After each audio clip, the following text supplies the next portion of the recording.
हम अपने solar system की शुरुआत देखने के लिए करीब 4 अरब 60 करोड़ साल पीछे जाते हैं। वाह, यहाँ पर ऐसा कुछ भी नहीं है जो किसी स्टार या प्लैनेट जैसा दिखता हो। अभी तक यहाँ पर बस धूल का एक बड़ा सा बादल है। इसे नेब्यूला कहते हैं। ये बर्फ के साथ हाइड्रोजन के मॉलिक्यूल्स और हेवी एलिमेंट्स हैं जो पिछले स्टार ने वहां छोड़े हैं। लेकिन यह बादल घना नहीं है, इसलिए किसी स्टार या प्लैनेट में तब्दील नहीं हो सकता। लेकिन तभी यहाँ पर ब्लास्ट वेव आती है। शायद ये एक साथ कई हों। हमारे नेबुला से कुछ प्रकाश वर्ष दूर एक सुपरनोवा में ब्लास्ट हुआ है। यह तब होता है जब कोई बड़ा सा तारा अपना पूरा फ्यूल खर्च कर लेता है और फिर अपने वजन को झेल न पाने की वजह से ढह जाता है। ऐसा होने पर इस तरह के फोर्स का एक बूम पैदा होता है जिसकी रोशनी दर्जनों प्रकाश वर्ष दूर तक देखी जा सकती है। सुपरनोवा के विस्फोट की लहर हमारे नेबुला तक पहुंचती है। समुद्र की लहर की तरह यह धूल के बादल से टकराती है। इससे यह सिकुड़कर डेंस हो जाता है। अब नेबुला को ग्रेविटी का एक सेंटर मिल गया है। इसने ज्यादा से ज्यादा डस्ट पार्टिकल्स को अपनी ओर अट्रैक्ट किया। इससे नेबुला के कोर पर बहुत ज्यादा प्रेशर पड़ा। यह घूमने लगा। वैसे सेंटर में बादल का मास जितना ज्यादा होता है वह उतनी ही तेजी से घूमता है। कोर के अंदर के पार्टिकल्स तेजी से और बार बार टकराते हैं। इससे नेबुला का टेम्परेचर कई हजार डिग्री तक बढ़ गया। इस वक्त यह किसी प्रोटोस्टार जैसा दिखाई दिया। यह एक नया और अस्थिर सूर्य था। जब नेबुला के कोर में टेम्परेचर लाखों डिग्री तक पहुंच गया तो वहां न्यूक्लियर रिएक्शन शुरू हुए। हाइड्रोजन और हीलियम जैसे हल्के एलिमेंट्स के कोर एक दूसरे से टकराए और हेवी एलिमेंट्स में जुड़ने लगे। अब यहाँ लाइट होनी चाहिए। करीब 4.5 अरब साल पहले प्रोटोस्टार एक स्थिर सूर्य के रूप में विकसित हुआ। लेकिन हमारे पास अभी जो सूर्य मौजूद है उसकी तुलना में इसका तेज करीब 30% कम है। धूल का एक बड़ा बादल भी पीछे रह गया है। यह वह बचा कुचा मटेरियल है जो हमारे स्टार के बनने में इस्तेमाल नहीं हुआ। अब आपको इस बादल में बड़े ऑब्जेक्ट्स भी दिखाई दे रहे हैं। हेवी एलिमेंट और डस्ट जमा होने लगी जिससे प्रोटोप्लैनेट बन गए। जिस समय सोलर सिस्टम की शुरुआत हुई उस वक्त लगभग 100 प्रोटोप्लैनेट थे जिनका साइज हमारे चंद्रमा से लेकर मंगल जितना रहा होगा। उस समय वहाँ और कुछ नहीं, बस पूरी तरह उथल पुथल हो रही थी। इन प्रोटोप्लैनेट्स के ऑर्बिट तय नहीं थे और ये आपस में टकराते थे। कुछ मलबे के ढेर में क्रैश हो गए जिससे बड़े पैमाने पर ब्लास्ट हुए। बाकी किसी ऐसी जगह टकराए कि उनके चलने का रास्ता ही बदल गया। इस कॉस्मिक बिलियर्ड्स गेम में जो प्रोटोप्लैनेट सबसे बड़े थे वे ही जीते। वे सचमुच छोटे मलबे को अपने में मिलाकर बड़े से बड़े साइज के होते गए। ये उथल पुथल लगभग 10 करोड़ साल बाद भी नहीं रुकी। आप लगभग तैयार हो चुके कुछ प्लैनेट्स को देख सकते हैं। बुध, शुक्र, पृथ्वी और मंगल। हमारा होम प्लैनेट अब लावा का एक ढेर जैसा दिखता है। अलग अलग एस्ट्रॉइड्स द्वारा सरफेस पर की गई लगातार बमबारी ने प्लैनेट को बहुत गर्म कर दिया है। लेकिन अब यह ठंडा होना शुरू हो गया है। होराइजन में एक अनजाने खलनायक के दिखने से पहले तक तो सब कुछ ठीक था। इसका नाम थिया है। यह किसी ऐसे प्लैनेट की कल्पना है जो दूसरे प्लैनेट्स के बनने के वक्त ही बना होगा। इसका साइज मंगल के बराबर था। अब यह घूमता हुआ पृथ्वी की ओर बढ़ रहा है और इससे टकराने के लिए तैयार है। बूम! इस टक्कर का नतीजा यह हुआ कि हमारे प्लेनेट का एक बड़ा हिस्सा स्पेस में निकल गया। थिया के भी टुकड़े टुकड़े हो गए। इसका कोर पृथ्वी के कोर में मिल गया जबकि बाकी मटेरियल हमारे प्लेनेट के ऑर्बिट में मौजूद रहा।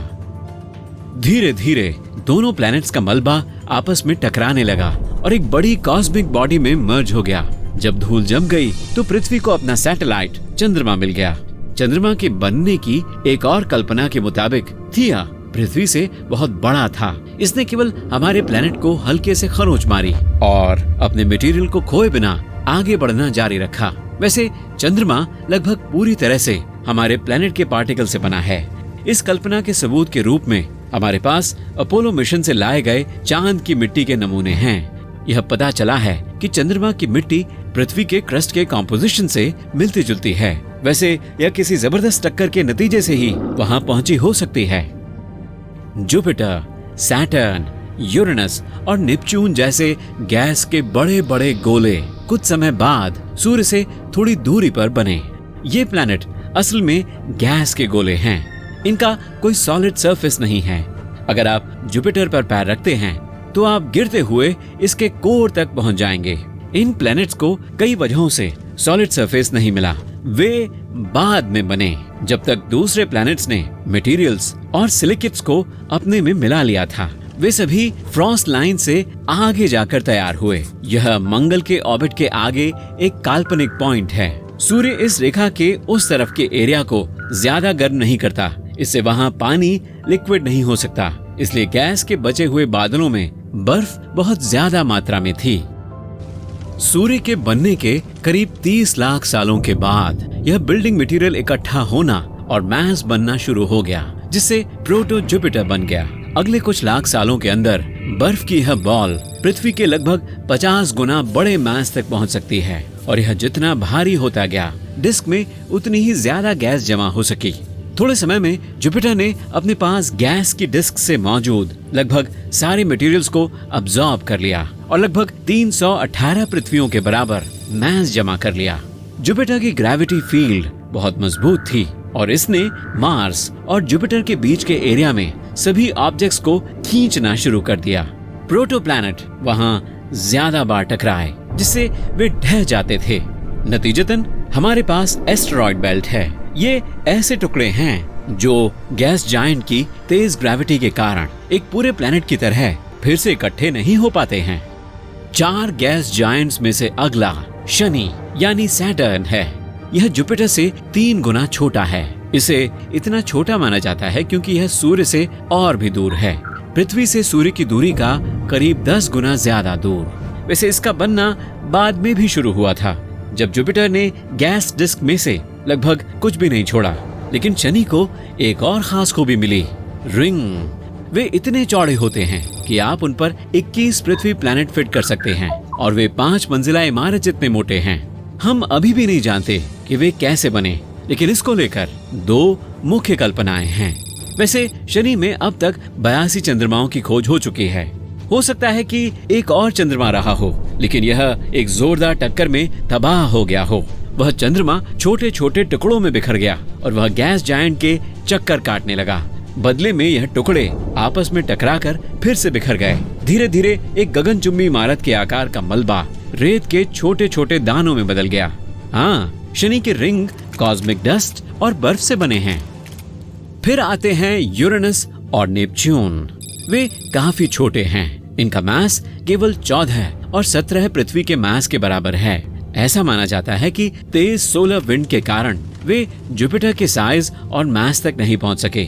इसने धीरे धीरे सोलर सिस्टम के बाहर गैस डिस्क को इंटरस्टेलर स्पेस में उड़ा दिया। इसलिए नए प्लैनेट्स के लिए बहुत कम बिल्डिंग मटेरियल बचा था। यूरेनस तैयार होते समय किसी दूसरे प्रोटोप्लैनेट के साथ तेजी से टकराया। टक्कर के कारण यूरेनस दूसरी तरफ गिर गया। सभी प्लैनेट्स का रोटेशन एक्सिस ऊपर की ओर होता है, लेकिन यूरेनस का एक्सिस सूर्य की तरफ पॉइंट कर रहा है। इस तरह यह एक रोलिंग बॉल की तरह दिखता है, केवल यह उल्टे डायरेक्शन में घूम रहा है। इसका मतलब है कि यह अपने मोशन के खिलाफ घूम रहा है। यह एक ऐसी कार की तरह है जो आगे बढ़ रही है, लेकिन इसके पहिए पीछे की तरफ चल रहे हैं। गैस के इन बड़े गोलों के पीछे काइपर बेल्ट है। यह नेपच्यून के ऑर्बिट से आगे का इलाका है। यह वह जगह है जहां सोलर सिस्टम के बनने के बाद एस्टेरॉयड, डस्ट और बर्फ बचे रह गए। यह मार्स और जुपिटर के बीच एस्टेरॉयड बेल्ट जैसा है, लेकिन यह लगभग 100 गुना भारी है। हमारा सोलर सिस्टम कैसे बना, यह जानने के बाद आइए देखते हैं कि यह कैसे खत्म हो सकता है। किसी भी दूसरे स्टार की तरह ही सूर्य का भी जीवन काल है। अभी तक यह अपनी लाइफ साइकिल का करीब आधा सफर तय कर चुका है। सूर्य हर सेकंड में 40 लाख टन मैटर को सोलर रेडिएशन में बदल रहा है। धीरे धीरे इसका फ्यूल खत्म हो जाएगा और यह अपने अंदर के हैवी एलिमेंट्स को जलाना शुरू कर देगा। इससे स्टार के टेम्परेचर, चमक और साइज में इजाफा होगा। करीब 1 अरब 10 करोड़ सालों में सूर्य अब के मुकाबले 11% ज्यादा ब्राइट होगा। पृथ्वी पर समुद्र और महासागर भाप बनकर उड़ने लगेंगे और हमारा प्लैनेट और भी ज्यादा गर्म होगा। करीब 3.5 अरब सालों में इसकी चमक अब की तुलना में 40% ज्यादा होगी। उस समय पृथ्वी पर हालात वैसे ही होंगे जैसे अभी शुक्र पर हैं। जीवन बस नामुमकिन होगा। करीब 8 अरब साल बाद सूर्य अपने शेल में हाइड्रोजन जलाना शुरू कर देगा। इससे इसका फैलाव होगा और यह एक रेड जायंट बन जाएगा। यह करीब 256 गुना बड़ा होगा। उस समय स्टार का आउटर शेल ठीक वहीं होगा जहां अभी पृथ्वी का ऑर्बिट है, लेकिन यह अपना मास खो देगा। इसलिए ऐसा हो सकता है कि हमारा प्लैनेट इससे थोड़ा और दूर चला जाए, लेकिन इससे कोई फर्क नहीं पड़ेगा क्योंकि ज्यादा टेम्परेचर के कारण पृथ्वी पर जीवन कई अरब सालों तक अस्तित्व में नहीं रह पाएगा। बस एक तेज सोलर विंड हमारे एटमॉस्फेयर को खत्म कर देगी। तब स्टार के अंदर थर्मल पल्सेशन सूर्य के आउटर शेल को अलग कर देगा। यह शेल एक प्लैनेटरी नेब्यूला में बदल जाएगा, लगभग वैसा ही जैसा हमने स्टार्टिंग में देखा था। फिर सूर्य की जगह जो कुछ बचा होगा वह एक सफेद बौना स्टार होगा जो पृथ्वी के आकार का होगा और वो भी अगले कुछ अरब सालों में फीका पड़ जाएगा।